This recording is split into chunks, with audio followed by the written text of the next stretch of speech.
Hello everyone, आज फिर topper stock की इस कड़ी में मैं उपस्थित हूं मुरारी लाल त्यागी के साथ।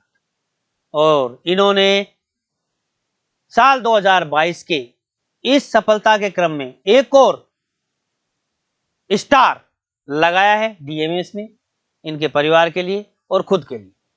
तो मैं आज मुरारी का स्वागत करता हूं। मुरारी, बहुत बहुत धन्यवाद, आपको बधाई हो। आपने सीआईपी रांची में सिलेक्शन लेकर अपना परचम ले रहा है, डीएमएस का नाम रोशन किया है, अपने परिवार का और अपने कॉलेज का नाम रोशन किया है। इसके लिए आपको बहुत बहुत धन्यवाद पात्र है। Thank you sir, thank you. मैं अब इस क्रम में आपको ट्रॉफी देकर सम्मानित करना चाहूंगा, जिसके आप पूर्णतः हकदार हैं, और आपका इस सम्मान के साथ डीएमएस फैमिली धन्यवाद करता है, आपको शुभकामनाएं प्रेषित करता है। धन्यवाद। Thank you sir, thank you so much. आज इस टॉपर टॉक्स की कड़ी में मैं मुरारी आपसे पूछना चाहूंगा, पहले आप अपना इंट्रोडक्शन। मैं मुरारी लाल त्यागी डिस्ट्रिक्ट धौलपुर से बिलोंग करता हूं और यहाँ पे मैं अपनी डीएमएस फैमिली के साथ काफ़ी टाइम से जुड़ा हुआ हूं और कंटिन्यू यहाँ पे स्टडी कर रहा हूं। अच्छा, आपने डीएमएस जो क्लासेस थी कब ज्वाइन की और क्यों, ऐसा क्यों किया कि डीएमएस में ही आना है? कोई कारण रहा होगा? सर, इसका मेन कारण था कि यहाँ से पहले भी मेरे सीनियर्स थे, मेरे बड़े भाई थे श्रीराम त्यागी, वो यहीं से निकले हुए थे जो आज बीएचयू में कार्यरत हैं, नर्सिंग ऑफिसर। तो मेरे जब किसी और को मुझे देखने की जरूरत ही नहीं थी, जब मेरे बड़े भाई यहीं से आपकी छत्र छाया में निकले हुए, यहाँ से निकले हुए बीएचयू में गए, तो फिर मेरे तो गाइडेंस के लिए आप और बड़े भाई सभी लोग थे ही। चल, अच्छी बात है। तो आपने बेटा कब ज्वाइन किया था अपने यहाँ डीएमएस में? डीएमएस फैमिली को मैंने ज्वाइन किया 2019 में सर। ठीक है, फिर आप लगातार पढ़ते रहे? लगातार मैं पढ़ता रहा। बीच में कोरोना आया, तब आपने क्या किया? सर, कोरोना आया तो कुछ मेरी कंडीशन ऐसी होने की वजह से मुझे घर जाना पड़ा, तो घर रहा तकरीबन 1 सवा साल तक मैं घर रहा। बीच बीचों पर मैंने यहाँ से खाली नहीं किया सर, बिल्कुल। मेरा हॉस्टल यहीं कंटिन्यू बना रहा, मैं घर से हॉस्टल वाले को पैसे डालता रहा, और मैंने खाली करके मैं यहाँ से नहीं गया, क्योंकि मैं जानता था अगर मैं खाली कर गया तो फिर वापस आना बहुत मुश्किल हो जाता है। तो आप रेगुलर बने रहे, रेगुलर टच में रहे। हाँ। घर भी जाते थे और ये भी संभालते थे। हाँ। ये बहुत अच्छी आपने सोच रखी, और इसी कारण आज आप सफलतम हो पाए। अच्छा, मुझे ये बताएंगे, आपकी ये एग्जाम जो लगी, कौन कौन सी एग्जाम में आपने सफलता का स्वाद चखा और असफलता का? कितनी एग्जाम आपने दी? एग्जाम सर मैंने 2019 से लेकर अभी तक जितने भी एग्जाम हुए, तो मैक्सिमम एग्जाम मैंने दिए हैं। लगभग 2, 5, 7 लगभग मैंने सर समथिंग 30-35 से एग्जाम सर दे चुका। हाँ, बहुत बढ़िया। 2-3 सालों में? हाँ, बहुत बढ़िया। तो कितने एग्जाम में आपको लगा कि मैं असफल रहा लेकिन मैं पास में हूँ सफलता के? कितने एग्जाम में आप सफल हो पाए, कुछ बता पाएंगे सर? हाँ, 2022 में जो भी मैंने एग्जाम दिए, उन सब में किसी में 2 मार्क्स से, किसी में 3 से, किसी में 1 से। चाहे आप बीएसएफ ऐसा ही ले सकते हैं। बॉर्डर लाइन पे रहते हैं। हाँ सर, आप बीएसएफ ऐसा ही ले सकते हैं, उसमें स्टाफ नर्स निकली हुई थी। चाहे आप जीएमसीएस ले सकते हैं, चाहे आप एसजीपीजे ले सकते हैं। सारे एग्जाम में 1, 2, 3 वहीं पास में रहा मैं। बट मुझे लगने लगा कि अब मैं यहाँ तक आ चुका हूँ। अच्छा, उस समय जब असफल होते थे, ऐसा लगता, तो आप उस स्थिति को कैसे संभालते थे कि आज मैं फिर फेल हो गया, फिर मैं पास नहीं कर पाया? तो उस समय क्या क्या आपके साथ तो सर मेरे पास तो क्या था कि अपने आप को संभाल पाते थे, फिर आगे लग जाते थे अपने अगले एग्जाम की तैयारी में? ऐसा दो चीज थी मेरे पास कि एक तो आप मेरे बड़े भाई, और जो मेरा फ्रेंड सर्कल था वो भी पॉजिटिव रहने वाला था, सभी एक दूसरे को सपोर्ट करते, वो भी सभी लोग इसी कंडीशन पर, कोई 1 मार्क्स से, कोई 2 मार्क्स से। भाई मेरा पूछना इसलिए कि ऐसे माइंड में आता ना कि इस साल मैंने 4 एग्जाम दी, चारों में ऐसे पढ़ रहा, तो मैं पढ़ूं नहीं पढ़ूं, बहुत सारी बातें माइंड में घूमती। तो उन सिचुएशंस को कैसे आपने हैंडल किया? तो वो क्या, कई बार कई बच्चे अपने जो पढ़ रहे हैं वर्तमान में, उनके साथ भी होती होंगी। तो उनको ये सब चीजें गाइडेंस के लिए मैं बोलना चाहूंगा, आप उनको बताइए कि मैं ऐसे इस सिचुएशन को हैंडल करता था। हैंडल करने के लिए सर मैंने तो एक ही चीज डिसाइड कर रखी थी कि ये मेरा आखिरी एग्जाम तो नहीं है। जिंदगी काफी बड़ी है, बिल्कुल एग्जाम में देता रहूंगा, जब तक मैं सफल ना हो जाऊंगा मैं ये छोड़ के जाने वाला नहीं है। ये आपका हौसला, ये आपका हिम्मत दिखाती है, और ये आपका पैसेंस भी दिखाती है। तभी आज आप 1 नहीं, 2 नहीं, 3 नहीं, 4 सफलता लेकर बैठे हुए।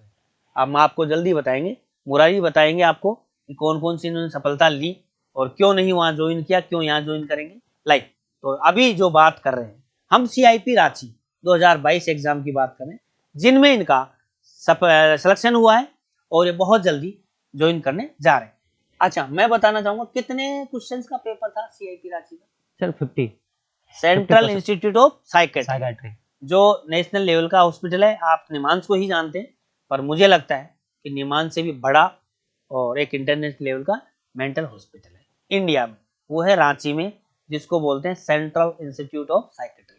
देन अच्छा, मैं बोलने रहा हूँ, आपने इतने क्वेश्चन थे, 50 थे, हाँ तो कितने आवर्स का था पेपर? सर 1 आवर्स का। 1 आवर्स का। कितने क्वेश्चन आपने अटेम्प्ट किए? सर अटेम्प्ट मैंने उसमें से 48 क्वेश्चन अटेम्प्ट किए थे मेरे। अच्छा, इसके अलावा जनरल एप्टीट्यूड का भी था क्या पेपर? नहीं सर, उसमें कुछ भी नहीं, नहीं। Only psychiatry. हाँ, बहुत अच्छी बात है, nursing related subject. Nursing related subject. चलो बहुत अच्छा। इससे पहले कौन कौन सी एग्जाम आपने दी और पास की? सर सबसे पहले मेरी जो सफलता थी, जो मुझे मिली थी 2021 में बिहार CHO में, जो एग्जाम देने गया मैं, वहाँ मुझे सफलता मिली, तो थोड़ा मुझे हौसला मिला कि अब मैं एग्जाम नहीं, क्योंकि 19 से सर 21 के बीच में 2 साल का गैप आ गया, तो कहीं ना कहीं लग रहा था पता नहीं क्या होगा, अब होगा कि नहीं होगा। तो जब मुझे पहली सफलता मिली तो थोड़ा सा हौसला आया कि हाँ मैं यहाँ तक आया हूँ, तो आगे भी जा सकता हूँ। जब सफलता मिलती है तो कॉन्फिडेंस प्राप्त होता है और उसके बिहार पे आदमी और दुगनी तैयारी के साथ लग जाता है। बहुत अच्छी बात। उसके बाद फिर मेरा सर UP NHM में हुआ, उसके बाद फिर UP CHO में हुआ, उसके बाद सर CIP में हुआ, और CIP के तुरंत बाद अभी मेरा 2-3 दिन पहले जो MP व्यापम की जगह रिजल्ट आया हुआ है। क्या बात है, स्टेट गवर्नमेंट। हाँ उसमें शानदार। देख रहे हो आप बेटा, आप सब लोग सुन रहे होंगे मुरारी को, इनकी बातें सुनिए ध्यान से, और जो ये गाइड करे उनको फॉलो भी करिए। आपका भी वही होने वाला है जो इनका हुआ है, मतलब सिलेक्शन। अच्छा, एक और बात, तो एक नॉर्मल सा कि कैसा फील होता है जब सिलेक्शन हो जाता है और जब नहीं, ये बच्चों को सर सिलेक्शन जब नहीं होता है तो उस टाइम सबसे बड़ी चीज है अपना धैर्य बनाए रखना, पेशेंस सबसे इम्पोर्टेंट चीज है। क्योंकि वहां आप महसूस कैसा करते हैं मेरे अभी? हाँ बिल्कुल, अब कैसा महसूस कर रहे हो कि आपको नौकरी लग गई, 2-2 3-3 आपके पास चॉइस है, तो अब आपको कैसा फील हो रहा है? सर फील तो मुझे बहुत अच्छा हो रहा है, और इस टाइम यही एक जिंदगी में मैं चाहता था कि मैं भी एक अच्छी जगह सेट हो जाऊं। शब्दों में बयान कर सकते हैं? सर वो नहीं है मेरे पास शब्द, मतलब खुशी है। हाँ बहुत अंदर से खुशी है, हार्डली। और बड़ी चीज, जो लोग मुझे सफल देखना चाहते थे वो हो सकता है मेरे से ज्यादा खुश है, मेरे बड़े भाई, मेरे पिताजी। और आप पता है, सबसे बड़े आप तो हर समय सपोर्ट में रहे, मेरे साथ खड़े रहे। अच्छा, एक और बात पूछना चाहूंगा, आपने तो अच्छा संघर्ष भी किया, देखा भी है, समय भी निकाला है और पढ़ाई भी की है और विश्वास भी किया है। आपने DMS से इतना अटूट विश्वास किया कि आपने यहाँ से सफलता लेकर ही माने। हाँ, और वो भी 1-1.5 साल में, कोरोना के बाद। हाँ सर। क्या DMS द्वारा दिया गया कंटेंट, DMS में प्रेजेंट में जो आपको पढ़ा रहे हैं जो फैकल्टीज, उनके बारे में आप क्या सोचते हैं? अच्छा, बीच में इन बिटवीन आपको कोई डाइवर्ट करने वाला भी मिला होगा, ऐसा कुछ हुआ होगा आपके पास कि नहीं यार यहाँ नहीं, ऐसे कर ले वैसे कर, ऐसा कुछ हुआ क्या? सर सारी चीजें हुई, समय का दौर आया, कोरोना आया, उसके बाद बहुत सारी चीजें हुई, मेरे फ्रेंड्स लोग से गए भी इधर उधर, परेशान भी हुए, बट मेरे माइंड में एक ही चीज क्लियर, जब मेरा भाई इसी जगह से सफलता लेके जा सकता है तो मैं क्यों नहीं। उन्होंने मुझे एक ही चीज गाइड किया हमेशा कि बस तू वहीं बना रहे, सर से मिलता रहे, क्लास लेता रहे, एक क्लास नहीं दूसरी में जा, दूसरी में नहीं तीसरी में जा, बस वो जगह मत छोड़ना, कंटिन्यू बना रहे। उसके बाद जब मैंने यहाँ टीचर से पढ़ा लॉकडाउन के बाद, तो सर मैंने बहुत सारी चीजें ऐसे देखी थी जो मैंने पहले नहीं पढ़ी थी, फिर मैंने उनको रिवाइज किया, अच्छी तरह पढ़ा, क्लास आता रहा, मैंने क्लासों को छोड़ा नहीं, जो टॉपिक मुझे पढ़ने थे मैं बार बार आया, मैंने पढ़ा, और मैं कंटिन्यू अपनी कोचिंग के संपर्क में रहा। अब जो कंटेंट दिया जा रहा है, हाँ, उसमें कितना आप अच्छा महसूस करते हैं कि ये कंटेंट मोर देन सफिशिएंट है सर, और एक एग्जाम को क्रैक करने के लिए? बहुत जो कंटेंट प्रेजेंट में भी हमारी कोचिंग से मिल रहा है, मुझे नहीं लगता कि बाहर से हमें कुछ भी पढ़ने की आवश्यकता है। बहुत सारा कंटेंट ऐसा होता है कि बच्चे उसको नहीं कंसीव कर पाते हैं, नहीं लिख पाते हैं, बट एट प्रेजेंट टाइम में कंटेंट इतना सारा हो चुका है कि मुझे नहीं लगता कि आपको बाहर भटकने की आवश्यकता होगी, किसी एक्स्ट्रा चीज की आवश्यकता। बहुत अच्छी बात है।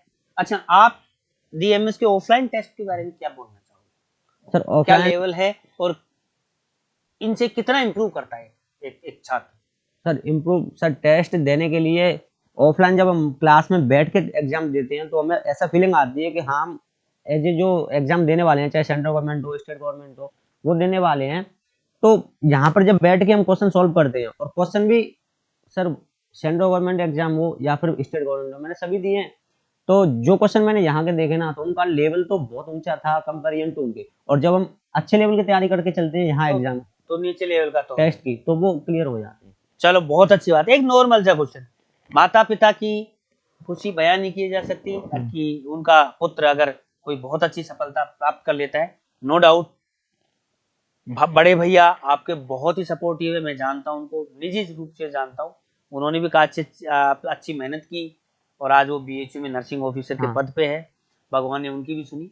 जब भी कभी वो हमें बोलते थे कि सर थोड़ा मुरारी का ध्यान रखिए, गाइड किए, तो हमने कोशिश की। एक होता है ना कि आपने सब बातें लगभग बता दी। बस मेरा आप सभी से निवेदन है कि सफल होने के लिए क्या क्या चीजों जो जरूरी है वो मुरारी से आप सुनिए, ये बताएंगे कि ऐसी 3-4 चीज जो सफलता के लिए अति आवश्यक है। मुरारी आप बताएं क्या चीज जरूरी है कि कोई भी एग्जाम में सफलता मिल जाए।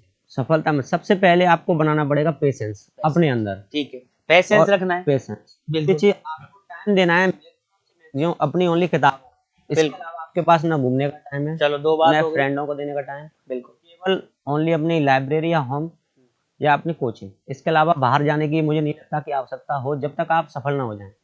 उसके बाद सबसे बड़ी चीज है कि उस कंडीशन में जब आप फेल हो जाते हो किसी एग्जाम में, तो वहां पे आप अपने आप को कंट्रोल करना। जो बाहर के लोग आप पे कमेंट कर देना, उनको इग्नोर मार के केवल अपनी स्टडी पे फोकस करना। बिल्कुल, और वही आपने किया, वो मैंने इसलिए आज सफल। हाँ सर, लोग बाग तो कुछ भी कह सकते हैं, कुछ भी सर बोलते थे, मुझे डाइवर्ट भी करते हैं, इधर आ जा, यहाँ पढ़ लिया, हमारे पास हो जा, हाँ हमारी कोचिंग से हो जाएगा, वहां से हो जाएगा, लाइफ अच्छा। लेकिन आपने अपने पे विश्वास रखा, मैंने अपने आप पे विश्वास रखा, कोचिंग अपने भैया पे विश्वास रखा, हाँ, और अपने कंटेंट, और आज आपके पास सफल है। तो मुरारी बहुत अच्छी बात है, आपने सेंट्रल इंस्टीट्यूट ऑफ साइकेट्री में सफलता प्राप्त की है। 2022 में एग्जाम लगी थी और अभी आपने डीवी कंप्लीट करा के ज्वाइनिंग के इंतजार में है। बहुत अच्छा लगा, ऐसे ही आप दिन दूनी रात चौगनी प्रगति करते रहे।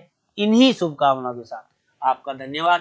आपके माता पिता को सलाम, चरण स्पर्श, जिन्होंने आपको यहाँ तक पहुँचाया, और हम जैसे आपके बड़े भाइयों से गाइडेंस आपने लिया, इसके लिए आपको भी धन्यवाद। आपके विश्वास को धन्यवाद, आपके भैया को धन्यवाद। नमस्कार सभी को मेरी तरफ से। अगर आपको कुछ बोलना है तो और बोल सकते हैं। सर मैं अपने छोटे बड़े भाई बहनों को एक ही चीज कहना चाहूंगा कि हर माता पिता का अपने बच्चे के प्रति हमेशा यही रहता है कि वो चिंतित रहते हैं कि इन फ्यूचर ये क्या करेगा, ये अपनी लाइफ में होगा नहीं होगा, कोचिंग के लिए भेज रहे हैं तो नौकरी के आएगा या नहीं आएगा। तो उनसे मैं एक ही चीज ये कहना चाहूंगा कि बस आप पेशेंस बना दें, मेहनत करते रहिए। जो उनकी आपके प्रति टेंशन है, चिंता है, तो उसको आप सफल होकर के आप वहां पे जा सकते हैं, तो अच्छी तरह उनको अच्छा अनुभव होगा। तो उनका जो आपके प्रति चिंता है, आपका रिजल्ट दे करके आप खुशी जाए, देश जिंदगी भर की खुशी के लिए, माता पिता के लिए, अपने परिवार के लिए। सो थैंक यू सबका, और आगे इसी क्रम में फिर हम आपसे मिलेंगे बहुत जल्दी टॉपर्स टॉक की इस कड़ी में। आज इतना ही, बहुत बहुत धन्यवाद, थैंक यू।